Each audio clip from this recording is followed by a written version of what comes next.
और हमने कभी आज तक कभी अपने आप को माइनॉरिटी स्टेटस नहीं मांगा और कुछ नहीं मांगा गवर्नमेंट से अपने। पर अब हमारी डिमांड्स कुछ हैं जो कि हम रखेंगे गवर्नमेंट के आगे। हमें एक तो सिंधु भवन तो चाहिए ही चाहिए दिल्ली में। दिल्ली में तो है, हम लोग सारे हिंदुस्तान में, सारे वर्ल्ड में है। लोग आते हैं, पूछते हैं सिंधियों का क्या है, तो हमें एक सिंधु भवन चाहिए। हमें जगह दे, उसको डेवलप हम अपने आप करेंगे, हम इतने सक्षम हैं। हमें सेंटर में एक बढ़िया सी जगह दें। अब तो कितनी बिल्डिंगें खाली होंगी, कब जब से ये विस्ता बनेगा काफी गवर्नमेंट ऑफिस तो वहां शिफ्ट हो जाएंगे। सन 47 में क्या हुआ था, सबसे ज्यादा सफरर कौन था? सिंधी, पंजाबी और बंगाली, जहां तक मैं समझता हूं ये तीन थे जो कि सफरर थे। पंजाब को पंजाबियों को पंजाब मिल गया, बंगाल को बंगाल है, सिंधियों को क्या मिला? कुछ भी नहीं, कुछ भी नहीं। हम तो अपना सब कुछ वहां छोड़ के आ गए। हमारी तो कोई, किसी सरकार ने हमारी कोई एक पैसे की मदद नहीं करी। आज सिंधु समाज दिल्ली राजेंद्र नगर में भगवान झूलेलाल के चालीहा कार्यक्रम की तारीखों की घोषणा की गई। इस अवसर पर सिंधु समाज दिल्ली के महासचिव नरेश बेलानी ने बताया कि सिंधी समाज के इष्ट देवता भगवान झूलेलाल का चालीहा कार्यक्रम सिंधु समाज राजेंद्र नगर दिल्ली में 16 जुलाई से 25 अगस्त तक बड़ी धूमधाम से मनाया जाएगा। नरेश बेलानी ने चालीहा कार्यक्रम के बारे में बताया कि 15 अगस्त को सुबह स्वतंत्रता दिवस मनाया जाएगा, 22 अगस्त को तीजड़ी मतलब करवा चौथ मनाया जाएगा, जिसमें पत्नी अपने पति की आयु के लिए पूजा करेंगी। 24 अगस्त को भगवान झूलेलाल की नए पुराने राजेंद्र नगर पटेल नगर क्षेत्र में एक शोभा यात्रा निकाली जाएगी। इस शोभा यात्रा को क्षेत्र में कई जगहों पर सिंधी व गैर सिंधी लोग और संस्थाएं स्वागत करेंगी। 25 अगस्त को थदड़ी का कार्यक्रम होगा, जिसमें शीतला माता की पूजा की जाएगी। इसके बाद रात को बहराणा साहिब का यमुना नदी पर विसर्जन करने जाएंगे तथा चालीहा कार्यक्रम के बाद 26 अगस्त को जन्माष्टमी के अवसर पर जन्माष्टमी मनाने का भी कार्यक्रम रहेगा।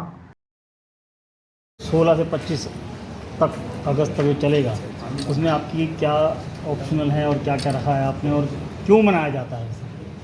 झूलेलाल चलिया जो है वो जब एक सिंध में मुस्लिम बादशाह था जिसने कि एक फरमान निकाला कि या तो मुसलमान बन जाओ या तो आपका सर कलम कर दिया जाए। तो उसके, मैं शॉर्ट में बताऊंगा, तो उसके लिए हमारे जो वहाँ पे सिंध में जो हमारे बुजुर्ग थे, उन्होंने वरुण सिंधु नदी के पास जाके वरुण देव की 40 दिन तक तपस्या करी थी। बहराणा साहिब का यमुना नदी पर विसर्जन करने के सवाल पर कार्यकारिणी के सदस्य और पूर्व अध्यक्ष मनोहर कर्ना ने कहा, हम लोग पर्यावरण को ध्यान में रखते हुए कोई मूर्ति नहीं बनाते हैं, इस कारण पर्यावरण पर कोई असर नहीं होता। बस हम चालीहा के पहले दिन अखंड ज्योत जलाते हैं जो लगातार चालीहा के समापन तक जलती है।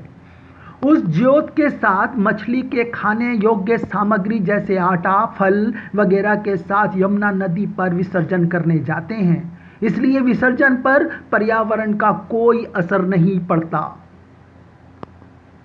सिंधु समाज दिल्ली के कार्यकारिणी सदस्यों ने आज़ादी के बंटवारे के बाद सिंध, पंजाब और बंगाल के लोगों को अपने अपने प्रांत से सब कुछ छोड़कर खाली हाथ भारत में विस्थापित बनकर आना पड़ा। पंजाब और बंगाल के लोगों को तो अपना प्रांत मिला, परंतु सिंधियों को कुछ भी नहीं मिला।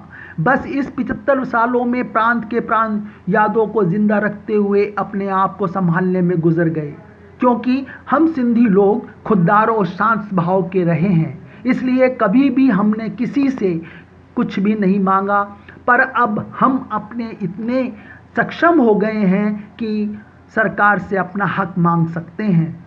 अब हम चाहते हैं राजनीति में हमारी भी भागीदारी हो सके और अपने सिंध प्रांत की याद में सिंधी भवन का निर्माण करें, ताकि दुनिया में रहने वाले सिंधी लोग जब दिल्ली आए तो उनको एक छत के नीचे सब कुछ मिल जाए। कुतुब मेल के लिए योगेश भट्ट, दिल्ली।